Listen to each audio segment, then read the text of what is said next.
Sangam sincere behaviour ನೋಡಿ Inchara Impress ಆಗಿದ್ಲು. ಅವಂದೇ ಯೋಚನೆಯಲ್ಲಿ ಅವಳು ರಾತ್ರಿ ತುಂಬಾ ಲೇಟ್ ಆಗಿ ನಿದ್ದೆ ಹೋದ್ಲು. ಮಾರನೇ ದಿನ ಬೆಳಗ್ಗೆ ಎಚ್ಚರ ಆದಾಗ ಅವಳ ರೂಮ್ನಲ್ಲಿ ಒಬ್ಳೇ ಇದ್ಲು. ಅವಳು ಫೋನ್ ತಗೊಂಡು ನೋಡಿದ್ರೆ ಆಗ್ಲೇ ತುಂಬಾ ಲೇಟ್ ಆಗಿತ್ತು. ಇವತ್ತು ಸಂಡೇ ಆಗಿದ್ರೂನು ರೋಹನ್ ಸೃಜನಾ ಜೊತೆ ಕೆಲವೊಂದು ಇಂಪಾರ್ಟೆಂಟ್ ವರ್ಕ್ ಇತ್ತು. ಅವಳು ಬೆಡ್ಡಿಂದ ಏನೋ ಎದ್ದು ಕೂತ್ಲು, ಆದ್ರೆ ಆಫೀಸ್ಗೆ ಹೋಗೋ ಸ್ಥಿತಿಯಲ್ಲಂತೂ ಖಂಡಿತ ಇರ್ಲಿಲ್ಲ. ಹಾಗಾಗಿ ಅವಳು ಅವ್ರಿಬ್ಬರಿಗೂ ಮೆಸೇಜ್ ಮಾಡಿ ಇವತ್ತು ಮನೇಲೆ ರೆಸ್ಟ್ ಮಾಡೋದು ಅಂತ ಡಿಸೈಡ್ ಮಾಡಿದ್ಲು. ಇಂಚರಾನ ನೋಡ್ತಿದ್ದ ಹಾಗೆ ಆರ್ಯ ಅವಳ ಹತ್ರ ಓಡ್ ಬಂದು, ಅರೆ ಫ್ರೆಂಡ್, ಹೇಗಿದ್ಯಾ? ಈಗ ನಿನ್ ಕಾಲ್ ನೋವು ಹೇಗಿದೆ ಅಂತ ಕೇಳ್ದ.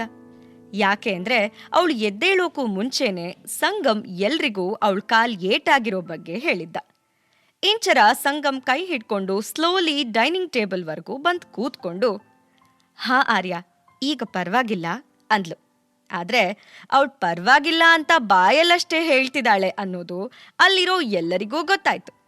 ಮಾಲ್ತಿ ಸ್ಮೈಲ್ ಮಾಡಿ, ನೀವೇನು ಚಿಂತೆ ಮಾಡಬೇಡಿ ಚಿಕ್ಕಮ್ಮವ್ರೆ, ಈ ಮಾಲ್ತಿ ಇರ್ಬೇಕಾದ್ರೆ ನೀವು ಅದು ಹೇಗೆ ಹುಷಾರಾಗಲ್ಲ ನಾನು ನೋಡ್ತೀನಿ. ರುಚಿಯಾಗಿ ಅಡುಗೆ ಮಾಡಿ ಬಡಿಸ್ತೀನಿ. ಅದ್ರ ಜೊತೆ ನೀವು ಕೆಲವೊಂದು ಔಷಧಿ ತಗೊಂಡ್ರೆ ಸಾಕು, ಕಾಲ್ ನೋವೆಲ್ಲ ಮಾಯ ಆಗ್ಬಿಡತ್ತೆ ಅಂತ ಹೇಳ್ತಾ ಅವ್ರ 3 ಜನಕ್ಕೂ ತಿಂಡಿ ಸರ್ವ್ ಮಾಡಿದ್ಲು. ತಿಂಡಿ ತಿಂತಾ ಇದ್ದ ಹಾಗೆ ಎಲ್ರೂ ಲಿವಿಂಗ್ ರೂಮ್ನಲ್ಲಿ ಕೂತ್ಕೊಂಡು ಮಾತಾಡ್ತಿದ್ರು. ಆಗ ಮಾಲ್ತಿ, ಈ ಥರ ಎಲ್ರೂ ಜೊತೆಯಾಗಿ ಕೂತ್ಕೊಂಡು ಮಾತಾಡೋದು ಎಷ್ಟು ಚೆನ್ನಾಗಿದೆ. ಇಲ್ಲ ಅಂದ್ರೆ ಎಲ್ರೂ ಒಟ್ಟಿಗೆ ಕೂತು ಮಾತಾಡೋಕೆ ಸಮಯನೇ ಸಿಗಲ್ಲ. ನಾವ್ಯಾಕಿವತ್ತು ಎಲ್ಲಾದ್ರೂ ಆಚೆ ಹೋಗ್ಬಾರ್ದು? ನಮ್ ಆರ್ಯ ಎಲ್ಲರ ಜೊತೆ ಆಚೆ ಹೋಗ್ದೆ ತುಂಬಾ ಕಾಲ ಆಯ್ತು. ಹೊರಗಡೆ ಹೋದ್ರೆ ಅವನಿಗೂ ಖುಷಿ ಆಗತ್ತೆ, ನಮಗೂ ಒಂದ್ ಚೇಂಜ್ ಸಿಗತ್ತೆ ಅಂದ್ಲು. ಅವಳು ಹೇಳಿದ್ ಕೇಳಿ ಆರ್ಯ ಅಂತೂ ಸೋಫಾ ಮೇಲೆ ಕುಣಿತಾ, ಹೇ, ನಾನು ಆಟ ಆಡಕ್ ಹೊರಗಡೆ ಹೋಗ್ತೀನಿ, ತುಂಬಾ ಮಜಾ ಬರುತ್ತೆ, ನಾನು ಸಖತ್ ಎಂಜಾಯ್ ಮಾಡ್ತೀನಿ ಅಂತ ಹೇಳ್ದ.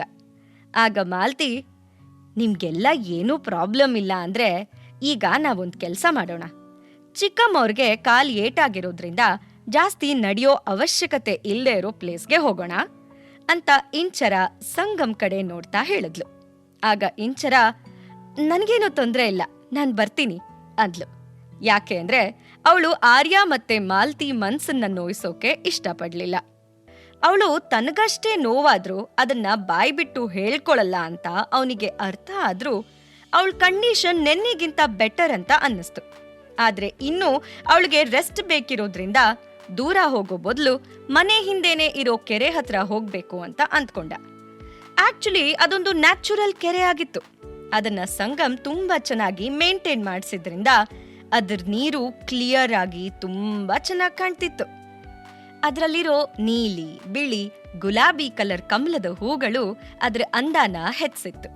ಹಾಗಾಗಿ ಅದು ಯಾವುದೇ ಪಿಕ್ನಿಕ್ ಸ್ಪಾಟಿಗೂ ಕಡಿಮೆ ಇರಲಿಲ್ಲ. ಆರ್ಯ ರೆಡಿಯಾಗಿ ಬರೋದ್ರೊಳಗೆ ಸಂಗಮ್ ಎಲ್ಲಾ ತಯಾರಿ ಮಾಡ್ಕೊಂಡಿದ್ದ. ಕೆಳಗಡೆ ಬರ್ತಿದ್ದ ಹಾಗೆ ಆರ್ಯ, ಫ್ರೆಂಡ್, ನಿಂಗ್ ನೋವಾಗ್ತಿಲ್ಲ ತಾನೇ? ನೀನ್ ಬರ್ತೀಯಾ ಅಲ್ವಾ ಅಂತ ಕೇಳ್ದ. ಅದಕ್ಕೆ ಇಂಚರ, ಹ್ಞೂ ಕಣೋ, I am perfectly all right, ನೀನು ಮನಸ್ಸೋ ಇಚ್ಛೆ ಆಟ ಆಡಿ ಮಜಾ ಮಾಡು ಅಂದ್ಲು. ತುಂಬಾ ದಿನದ ನಂತರ ಎಲ್ರೂ ಆರ್ಯನ್ಗೋಸ್ಕರ ಇಷ್ಟೊಂದೆಲ್ಲ ಮಾಡ್ತಿರೋದ್ ನೋಡಿ ಅವಳು ತುಂಬಾ ಎಕ್ಸೈಟ್ ಆಗಿದ್ಲು. ಆರ್ಯ ತನ್ನ ಶೂ ಹಾಕೋತಾ, ಅಂದ್ಹಾಗೆ ನಾವ್ ಎಲ್ಲಿಗೆ ಹೋಗ್ತಿದೀವಿ, ಯಾವ ಪಾರ್ಕಿಗೆ ಅಂತ ಕೇಳ್ದ. ಆಗ ಮಾಲ್ತಿ, ಪಾರ್ಕಿಗಿಂತ ಸುಂದರವಾಗಿರೋ ಜಾಗಕ್ಕೆ ಹೋಗ್ತಿದೀವಿ, ನಿನಗೆ ಅದು ತುಂಬಾ ಇಷ್ಟ ಆಗತ್ತೆ ಅಂದ್ಲು. ಅಷ್ಟೊತ್ತಿಗೆ ಸಂಗಮ್ ಫೋನ್ ರಿಂಗ್ ಆಯ್ತು. ಅವನ್ ಫೋನ್ ತೆಗೆದ್ ನೋಡಿದ್ರೆ ಅದು ವಿಕ್ರಾಂತ್ ಕಾಲ್ ಆಗಿತ್ತು. ಆದ್ರೆ ಈ ಬ್ಯೂಟಿಫುಲ್ ಮೊಮೆಂಟ್ನ ಡಿಸ್ಟರ್ಬ್ ಮಾಡೋಕೆ ಇಷ್ಟ ಇಲ್ಲದೆ ಅವನು ಕಾಲ್ ಕಟ್ ಮಾಡ್ಬಿಟ್ಟ.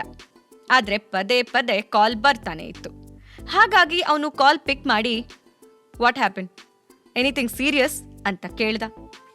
ಅವನು ಹಾಗೆ ಸಿಟ್ ಮಾಡ್ಕೊಂಡಿದ್ ನೋಡಿ ಇಂಚರಾನು ಅವನಿಗೆ ಸಮಾಧಾನ ಮಾಡೋಕೆ ಟ್ರೈ ಮಾಡ್ತಿದ್ಲು. ಆ ಕಡೆಯಿಂದ ವಿಕ್ರಾಂತ್, ಬ್ರೋ, ಆಕ್ಚುಲಿ ನಾವು ನಿಮ್ಮನೆ ಎಂಟ್ರೆನ್ಸ್ ಹತ್ರ ನಿಂತಿದೀವಿ ಅಂತ ಹೇಳ್ದ. ಅದನ್ ಕೇಳಿ ಸಂಗಮ್ ಕೈಲಿರೋ ಸ್ಪೂನ್ ಪ್ಲೇಟಲ್ಲೇ ಬಿದ್ದೋಯ್ತು. ಅವನು ಗಾಬರಿಯಿಂದ ವಾಟ್ ಅಂತ ಕೇಳ್ದ. ಅವನ ಈ ರಿಯಾಕ್ಷನ್ ನೋಡಿ ಅವನ ಎದುರುಗಡೆ ಕೂತಿರೋ 3 ಜನ ಗಾಬರಿ ಆದ್ರು.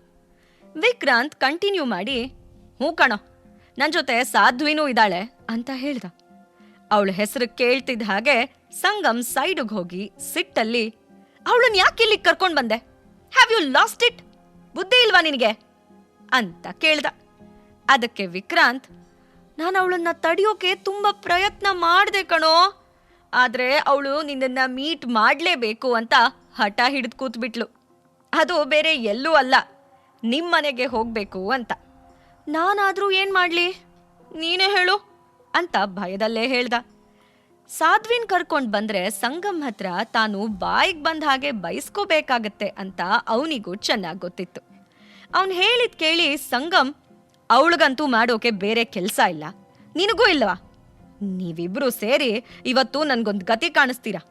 ಸೀರಿಯಸ್ಲಿ ಯು ಗೈಸ್ ಆರ್ ಅಂತ ಹೇಳಿ ಸಿಟ್ಟಲ್ಲಿ ಕಾಲ್ ಕಟ್ ಮಾಡ್ದ. ಅವನ್ಗೀಗ ಸಾಧ್ವಿ ಮೇಲಷ್ಟೇ ಅಲ್ಲ, ವಿಕ್ರಾಂತ್ ಮೇಲೂ ಸಿಕ್ಕಾಪಟ್ಟೆ ಕೋಪ ಬರ್ತಾ ಇತ್ತು. ಯಾಕೆ ಅಂದ್ರೆ ಅವನು ತನ್ನ ಫ್ಯಾಮಿಲಿ ಜೊತೆ ಕ್ವಾಲಿಟಿ ಟೈಮ್ ಸ್ಪೆಂಡ್ ಮಾಡ್ತಾ ಇರ್ಬೇಕಾದ್ರೆ ವಿಕ್ರಾಂತ್ ಕಾಲ್ ಮಾಡಿದ್ದು ಅಲ್ದೆ ಮನೆ ಮುಂದೆನೆ ಬಂದ್ ನಿಂತಿದ್ದ. ಅವನ್ ಫೋನ್ ಪಾಕೆಟ್ ಅಲ್ಲಿ ಇಟ್ಟು ಟೇಬಲ್ ಹತ್ರ ಬಂದು, ನೀವು ಊಟ ಮಾಡ್ತಾ ಇರಿ, ನಾನ್ ಬರ್ತೀನಿ ಅಂತ ಹೇಳ್ದ. ಆಗ ಇಂಚರ ಗಾಬ್ರಿಯಿಂದ, ಅರೆ ಏನಾಯ್ತು, ಯಾಕಿಷ್ಟು ಟೆನ್ಷನ್ ಮಾಡ್ಕೊಂಡಿದ್ದೀರಾ ಅಂತ ಕೇಳಿ ಸುಮ್ನಾದ್ಲು. ಆಕ್ಚುಲಿ ಅವಳು ಸಂಗಮ್ ಮ್ಯಾಟರ್ ಅಲ್ಲಿ ಜಾಸ್ತಿ ಇಂಟರ್ಫಿಯರ್ ಆಗೋಕೆ ಇಷ್ಟಪಡ್ತಿರ್ಲಿಲ್ಲ. ಆದ್ರೆ ಇವತ್ತು ಪಿಕ್ನಿಕ್ ಪ್ಲಾನ್ ಮಾಡಿದ್ದು ಸಂಗಮ್ಮೇ ಆಗಿದ್ದ. ಹಾಗಾಗಿ ಅವನೇ ಮಧ್ಯದಲ್ಲಿ ಎದ್ದು ಹೋಗೋದು ಚೆನ್ನಾಗಿರಲ್ಲ. ಅವನು ಇದ್ರೇನೆ ಪಿಕ್ನಿಕ್ ಪೂರ್ತಿ ಆಗೋದು ಅನ್ಸಿದ್ರು ಮಧ್ಯದಲ್ಲಿ ಎದ್ದು ಹೋಗ್ತಿದ್ದಾನೆ ಅಂದ್ರೆ ಏನೋ ಇಂಪಾರ್ಟೆಂಟ್ ವಿಷಯನೇ ಇರಬೇಕು ಅಂತ ಅವಳಿಗನ್ನಿಸ್ತು. ಸಂಗಮ್ ತನ್ನ ಸಿಟ್ಟು ಹೈಡ್ ಮಾಡ್ಕೊಂಡು, ಏನಿಲ್ಲ, ಗೇಟ್ ಹತ್ರ ಯಾರನ್ನೋ ಮೀಟ್ ಮಾಡ್ಬೇಕು, ನೀವೆಲ್ಲ ಎಂಜಾಯ್ ಮಾಡಿ. ಆರ್ಯ, ನೀನ್ ಚೆನ್ನಾಗಿ ಆಟ ಆಡು ಆಯ್ತಾ ಅಂತ ಹೇಳಿ ಅವ್ರು ಯಾರಾದ್ರೂ ಇನ್ನೇನಾದ್ರೂ ಕೇಳೋಕೂ ಮುಂಚೆನೆ ಅವನು ಅಲ್ಲಿಂದ ಹೊರಟೋದ. ಸಂಗಮ್ ಫ್ರಂಟ್ ಗೇಟ್ ಹತ್ರ ಹೋದ್ರೆ ಅವನಿಗೆ ಅಲ್ಲಿ ಯಾರೂ ಕಾಣಿಸ್ಲಿಲ್ಲ. ಅವನ್ ಯಾರನ್ನೂ ಹುಡುಕ್ತಾ ಇರೋದು ನೋಡಿ ಸೆಕ್ಯೂರಿಟಿ ಗಾರ್ಡ್, ಸರ್ ನಿಮ್ ಫ್ರೆಂಡ್ಸು ಒಳಗಡೆ ಕೂತಿದ್ದಾರೆ ಅಂತ ಹೇಳ್ದ. ಅವನು ಒಳಗಡೆ ಹೋಗಿ ನೋಡಿದ್ರೆ ವಿಕ್ರಾಂತ್, ಸಾಧ್ವಿ ಆಲ್ರೆಡಿ ಸೋಫಾ ಮೇಲೆ ಕೂತ್ಕೊಂಡು ಅವನ್ ಬರೋದನ್ನೇ ಕಾಯ್ತಿದ್ರು. ಅವನ್ ಒಳಗಡೆ ಬಂದಿದ್ ನೋಡಿ ಸಾಧ್ವಿ ಎದ್ ನಿಂತು, ಹೇ ಸಂಗಮ್, ಅಂತೂ ಬಂದ್ಯಾ ಅಂತ ಕೇಳಿದ್ಲು. ಸಂಗಮ್ ಯಾವತ್ತಿನ ಹಾಗೆ ಕ್ಯಾಶುವಲ್ ಆಗಿ ಹಾಯ್ ಅಂತ ಹೇಳಿ ಸೀದಾ ವಿಕ್ರಾಂತ್ ಪಕ್ಕದಲ್ಲಿ ಹೋಗಿ ಕೂತ್ಕೊಂಡ. ಈ ಸಲ ಸಾಧ್ವಿ ಮುಖ ಬಾಡಿದ್ ನೋಡಿ ವಿಕ್ರಾಂತ್ ತನ್ನ ಮುಖ ಕೆಳಗಡೆ ಹಾಕೊಂಡ. ಇವತ್ತು ಅವನು ತನ್ನ 2 ಫ್ರೆಂಡ್ಸ್ ಮಧ್ಯೆ ಸಿಕ್ಕಾಕೊಂಡಿದ್ದ. ಆದ್ರೂ ಹೇಗೋ ಸಿಚುವೇಶನ್ ಸರಿ ಮಾಡೋಕೆ ಅಂತ, ಅರೆ ಏನಿದು ಬ್ರೋ, ಇವತ್ತು ಸಂಡೇ ಅಲ್ವಾ, ಮತ್ಯಾಕೆ ಹೀಗ್ ಡ್ರೆಸ್ ಮಾಡ್ಕೊಂಡಿದ್ಯಾ ಅಂತ ಕೇಳ್ದ. ಅದಕ್ಕೆ ಸಂಗಮ್, ನಾನು ಕೆರೆ ಹತ್ರ ಹೋಗಿದ್ದೆ, ಅಂದ್ಹಾಗೆ ನೀವೇನ್ ಇಲ್ಲಿಗೆ ಬಂದ್ರಿ, ಅದು ಸಡನ್ ಆಗಿ ಅಂತ ಡೈರೆಕ್ಟ್ ಆಗಿ ಕೇಳ್ದ. ಅವನು ತುಂಬಾ ಸ್ಟ್ರೇಟ್ ಫಾರ್ವರ್ಡ್ ಅಂತ ಗೊತ್ತಿದ್ರಿಂದ ಸಾಧ್ವಿ, ವಿಕ್ರಾಂತ್ ಇಬ್ಬರಿಗೂ ಅವನ್ ಪ್ರಶ್ನೆ ಆಕ್ವರ್ಡ್ ಅನ್ನಿಸ್ಲಿಲ್ಲ. ಇಂಚರ ಆರ್ಯ ಸಂಗಮ್ ಮನೇಲಿ ಇರೋದು ಸಾಧ್ವಿಗೆ ಗೊತ್ತಾಗತ್ತಾ? ಅವಳನ್ನ ವಿಕ್ರಾಂತ್ ಹೇಗ್ ಸಮಾಧಾನ ಮಾಡ್ತಾನೆ? ಪಾಕೆಟ್ ಎಫ್ಎಂ ಆಡಿಯೋ ಸೀರೀಸ್ ಆದಂಥ ಪ್ರೇಮಲೋಕ ಕಥೆನ ಈಗ್ಲೇ ಕೇಳಿ.